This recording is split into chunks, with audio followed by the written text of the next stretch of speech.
رخصت ہو چکے ہوں، اللہ کرے وہ رخصت ہو جائیں، کیونکہ ان کے ساتھ ہمارا کنفلکٹ آف انٹرسٹ بھی ہے۔ نہ صرف کنفلکٹ آف انٹرسٹ ہے بلکہ وہ اپنی ایکسٹینشن حاصل کرنے کے لیے ہر ناانصافی پہ مبنی فیصلے فرما رہے ہیں۔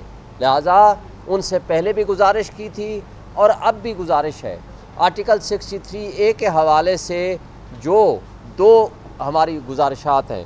پہلی گزارش یہ کہ وہ بینچ کی کانسٹیٹیوشن میں وہ جو پریویس کمیٹی ہے اس کا فیصلہ برقرار رکھیں، نمبر 1۔ نمبر 2، وہ اس حوالے سے جس طرح پروپوز کیا ہے جسٹس سید منصور علی شاہ صاحب سینئر پیونی جج نے، یا فل کورٹ میٹنگ بلا لیں ایڈمنسٹریٹو سائٹ پہ سپریم کورٹ کی، یا فل کورٹ میں یہ میٹر رکھیں، کیونکہ ہم پہلے بھی آپ کو یاد ہوگا پچھلے سال یہ کہا کرتے تھے کہ یہ اختیار اگر اس ربر سٹیمپ پارلیمنٹ کو دے دیں گے تو یہ عدلیہ کو انڈیپینڈنٹ نہیں ہونے دے گی۔ لہٰذا اگر اس طرح کی کوئی امینڈمنٹ کرنی ہے تو سپریم کورٹ رولز کے اندر امینڈمنٹ کی جائے۔ اگر سپریم کورٹ رولز میں امینڈمنٹ کی ہوتی تو آج یہ اس طرح کے فیصلے، اس طرح کے آرڈیننسز کم سے کم ہمارے سامنے نہ آتے۔ اب اس سے جو قاضی فائزہ صاحب نے خط لکھا ہے، خط کا جواب دیا ہے جسٹس منصور علی شاہ صاحب کو، اس سے یہ جو تاثر ملتا ہے وہ یہ کہ اس کا مطلب یہ ہے کہ جسٹس منیب اختر صاحب ایک انڈیپینڈنٹ جج تھے اور ہیں، اور ان کی انڈیپینڈنٹ رائے سے آپ کا اتفاق نہیں تھا۔ بظاہر یہ لگتا ہے کہ گورنمنٹ اور آپ نے مل کے ان کو وہاں سے نکالنے کے لیے، کمیٹی سے نکالنے کے لیے آپ نے آرڈیننس میں ترمیم کرائی ہے، جو کہ آپ کی اپنی جو کمٹمنٹ تھی ان دی کورٹ آپ نے اس سے وائلیٹ کیا ہے۔ لہٰذا انصاف کا تقاضا یہ ہے کہ جب تک کمیٹی کی کانسٹیٹیوشن کے بارے میں فیصلہ نہ آ جائے آپ آرٹیکل 63A کے اوپر کیس نہ لگائیں۔ نمبر 2، آپ کو اس بینچ میں نہیں بیٹھنا چاہیے جہاں کنفلکٹ آف انٹرسٹ ہو، چونکہ اس کے ذریعے جو آئینی ترامیم کا سو کارڈ کچا اور پکا مسودہ چل رہا ہے اس کے ڈائریکٹ آپ بینیفیشری ہیں۔ لہٰذا آپ آرٹیکل 63A کی ایسی تشریح کر کے آپ آئینی ترامیم کے لیے راہ ہموار کرنا چاہتے ہیں تاکہ کل کلا لوٹا کریسی آئے، لوٹے پیدا کیے جائیں، یا ان کے اوپر دہشت طاری کر کے لوگوں کو اغوا کر کے، ایم این ایز کو اغوا کر کے ان سے سٹیمپ کرائی جائے اور ووٹ لیا جائے تاکہ آپ کی ایکسٹینشن ہو سکے، یا سو کارڈ غیر آئینی عدالت بنا کے اس کا آپ کو سربراہ بنایا جائے۔ لہٰذا اس کنفلکٹ آف انٹرسٹ کی وجہ سے بھی آپ کو اس کیس میں نہیں بیٹھنا چاہیے۔ اور اس کے ساتھ جو پرسوں ہمارے پی ٹی آئی کے ورکرز نے، پی ٹی آئی کے ٹائیگرز نے اور عمران خان کے سپاہیوں نے جو راولپنڈی میں ایک اپنا بھرپور احتجاج ریکارڈ کرایا، میں ان کو سلام پیش کرتا ہوں، اور میں ان سب دوستوں کو جنہوں نے آج بھی جیلوں میں بند ہیں یا قید و بند کی صعوبتیں برداشت کر رہے ہیں، ان سب کو میں سلام پیش کرتا ہوں، اور ان کی بے ایمانی اور اس کٹ پتلی حکومت کی آپ غلام بیوروکریسی اور غلام پولیس کی حرکتیں دیکھیں۔ ایک 80 سالہ خاتون جو ایک مزار پہ حاضری کے لیے آئی، جب اس کو پتہ چلا کہ عمران خان کا آج کال ہے وہ وہاں احتجاج کرنے پہنچی ہے، 80 سالہ خاتون کو بھی انہوں نے دہشت گردی کے پرچے میں ڈال دیا۔ ان کی نظر میں تو دہشت گرد ہوئی ہوں، 9 پرچے میرے خلاف ہیں۔ اور پرسوں جب ہم گاڑیوں پہ جا رہے ہیں، ایک ہی گاڑی میں سلمان اکرم راجہ اور بیرسٹر گوہر صاحب، اور ہمارا حق حاصل ہے کہ ہم کسی بھی روڈ پہ جا سکیں، ہمیں روڈ کے مڈل میں ہمیں روک دیا گیا، ہمیں گرفتار کرنے کی کوشش ہوئی، ہمارے ورکرز کو گرفتار کرنے کی کوشش کی، ہم احتجاج پہ جانا چاہتے تھے، ہمارا حق ہے۔ اب اسلام آباد پولیس کا کیا جرم کیا ہم نے کہ وہ کہتے ہیں کہ جی ہم آپ کو گرفتار کریں گے، اور جو کچھ انہوں نے کیا، جس انداز سے یہاں بیہیو کرنے کی کوشش کر رہے ہیں، میں یہ سمجھتا ہوں کہ اس غلام بیوروکریسی کا انشاءاللہ احتساب ہوگا۔ میں اس وقت کی بیوروکریسی اور ان کے نیچے کارندے، ان کو میں پیغام دینا چاہتا ہوں کہ وہ وقت قریب ہے، وہ وقت قریب ہے کہ جب یہ کرپٹ سسٹم ختم ہوگا، اس کرپٹ سسٹم کے خاتمے کے ساتھ ہو یا اس دوران ہو، ہم آزاد عدلیہ سے تمہارا احتساب کرائیں گے، اور انشاءاللہ تعالیٰ تم احتساب کے لیے تیار ہو جاؤ۔ یہ تمہاری یہ جو حرکتیں ہیں، یہ غیر آنی اور فسطائیت میں مبنی جو حرکتیں ہیں، ان کو ہم کبھی نہیں چھوڑیں گے، اور ہم اپنے ورکرز کا تحفظ بھی کریں گے اور انشاءاللہ تعالیٰ تمہارا احتساب بھی کریں گے۔ اور آخری بات، اس وقت ملک میں انڈکلیئرڈ مارشل لاء ہے، اور میں ان راولپنڈی میں بیٹھنے والے طاقتور لوگوں کو کہنا چاہتا ہوں کہ طاقت عوام کی ہے، اور عوام کے پیسے سے آپ کو ہم بندوق اور گولی خرید کے دیتے ہیں۔ عوام کے پیسوں سے آج 2800 ارب روپے ہم آپ کو دیتے ہیں، 2800 ارب روپے، جبکہ غریب آدمی آج بھوک سے مر رہا ہے اور اپنے آپ کو خودکشیاں کر رہا ہے۔ ہم 2800 ارب روپے اس لیے نہیں دیتے کہ قیمتی ویگو ڈالے خریدو اور ان میں اپنے ہی شہریوں کو مارو۔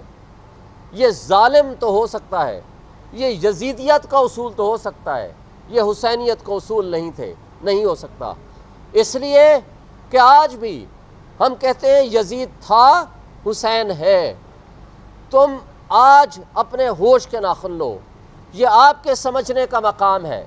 عوام آپ کی تمام تر فسطائیت کے باوجود کھڑی ہے عمران خان کے ساتھ، آج کھڑی ہے پی ٹی آئی کے ساتھ، جو یہ فیڈریشن کی علامت ہے عمران خان اور پی ٹی آئی۔ آپ نے اگر اپنی طاقت کو، اپنے شیروں کو، اپنی فورس کو خراب کرو گے تو نقصان یہ ہوگا، کل آپ کے بارڈرز پہ بیٹھنے والے وہ گیدڑ آپ پہ حملہ آور ہوں گے اور آپ ان کو دفاع نہیں کر پاؤ گے۔ اس لیے آج وقت ہے، آج پی ٹی آئی کے شیروں کو، عمران خان جو ایک اس وقت موسٹ پاپولر امت مسلمہ کا لیڈر ہے، آپ اس سے جاؤ، آپ اس سے معافی مانگو۔ وہ فتح مکہ پہ یقین رکھنے والا شخص ہے، وہ تمہیں معاف کر دے گا، اس لیے کہ وہ ذاتیات پہ کبھی بلیو نہیں کرتا۔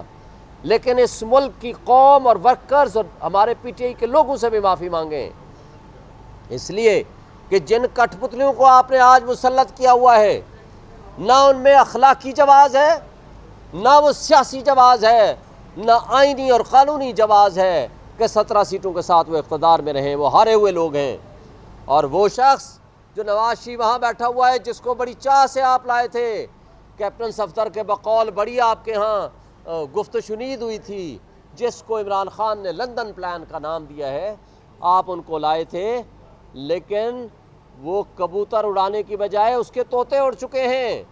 اور آج اس کی صورتحال یہ ہے کہ پورا پاکستانی، ہر پاکستان کا شہری اس کے بارے میں پوچھ رہا ہے کہ وہ اشتہار گمشدہ لگاؤ کہ وہ ہے کدھر۔ نہ اس کی کوئی سٹیٹمنٹ، نہ کوئی پالیسی سٹیٹمنٹ۔ ہاں البتہ ربڑ سٹیمپ پارلیمنٹ کے اوپر ووٹ دینے کے لیے وہ یہاں پہنچا ہوا تھا، مگر ماضی میں بھی ناکام و نامراد ہوئے تھے، اب بھی انشاءاللہ ناکام و نامراد ہوں گے، اور یہ سو کارڈ کچا پکا مسودہ ان سے پاس نہیں ہو پائے گا۔ اور جو گینگ آف 3 جو اس وقت اس تباہی کے ذمہ دار ہیں، اور اس تباہی کی ذمہ داری کے پیچھے کیا ہے کہ ان کو کسی طریقے سے ایکسٹینشن دی جائے، اور وہ اپنے ایکسٹینشن کے اس دھندے میں سارے غیر آئینی کام کر رہے ہیں اور سپریم کورٹ پہ حملہ آور ہیں۔ ہم اس کی شدید مذمت کرتے ہیں۔ دیکھیں، پاکستان میں اس وقت واحد امید ہے، وہ ہے سپریم کورٹ اور ہائی کورٹس، جہاں لوگ آس اور امید کی نگاہ سے دیکھتے ہیں۔ اگر لوگوں کی آس، امید اور ہوپ ختم کر دی تو اس سے انتشار پھیلے گا۔ تو خدا نخواستہ کیا چاہتے ہیں کہ لوگ اسلحہ اٹھائیں؟ خدا نخواستہ آپ کیا چاہتے ہیں کہ موب جسٹس سسٹم یہاں آ جائے؟ خدا نخواستہ کیا چاہتے ہیں سول وار شروع ہو جائے؟ اس لیے آج بھی وقت ہے کہ آپ اپنے ذاتی مفادات سے بالاتر ہو جائیں، ریاست کو نقصان مت پہنچائیں۔ آپ نے ماضی میں دیکھا، ایک ڈکٹیٹر نے اپنے ذاتی اقتدار کو طوالت دینے کے لیے ایک سب سے بڑی جمہوری پارٹی کو نہ صرف اس کو بین کیا، ان کے لوگوں کو، جیتی ہوئی سیٹوں کو، شیخ مجیب اور اس کی پارٹی کو بین کرنے کے بعد جیلوں میں ڈالا، اپنی فورس یوز کی، اور اس کے بعد کیا ہوا؟ آپ کا ملک دو لخت ہو گیا۔ لیکن آج حمود الرحمن کمیشن رپورٹ پڑھنے کے باوجود بھی آپ ہوش کے ناخن نہیں لے رہے، آپ اس سے سبق نہیں سیکھ رہے۔ آج آپ نے ملک کو اس کے بدتر انجام پہ پہنچا دیا۔ صورتحال یہ ہے کہ بلوچستان میں آپ سے ان کنٹرول صوبہ ہو چکا ہے۔ کے پی کے ہر شخص کو آپ دہشت گرد بنا رہے ہو، اور آپ ہر بلوچ کو کہتے ہو وہ دہشت گرد ہے، اور اس کے بعد پنجاب کے لوگ ان لوگوں سے جتنی نفرت کرتے ہیں وہ سب کے سامنے ہے. یہی کراچی کی صورتحال سندھ کی ہے.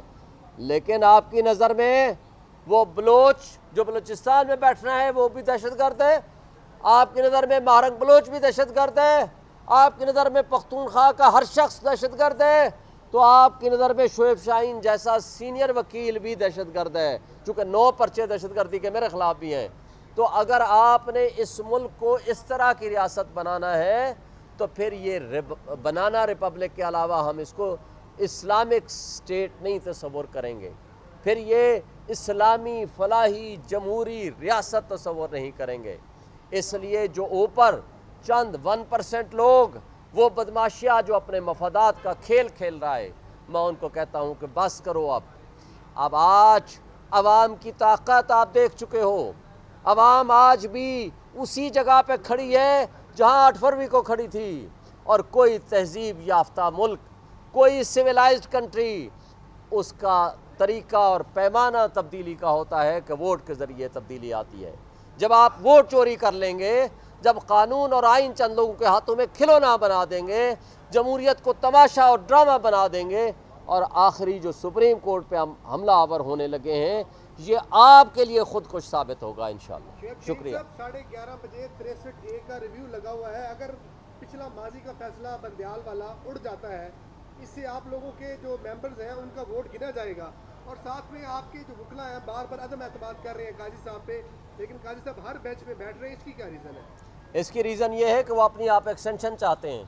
اس کی ریزن یہ ہے کہ وہ اپنے جانے سے پہلے ہر حال میں وہ فیصلہ کرانا چاہتے ہیں کہ جس کے ذریعے ان کی ایکسٹینشن کا ذریعہ اور طریقہ نکل سکے. لیکن انشاءاللہ تعالی یہ نہیں کر پائیں گے اور نہ ہی ان کی ایکسٹینشن ہوگی. یہ تاریخ میں لکھا جائے گا, لیکن تاریخ میں کیا لکھا جائے گا, تاریخ بڑی تلخ ہے.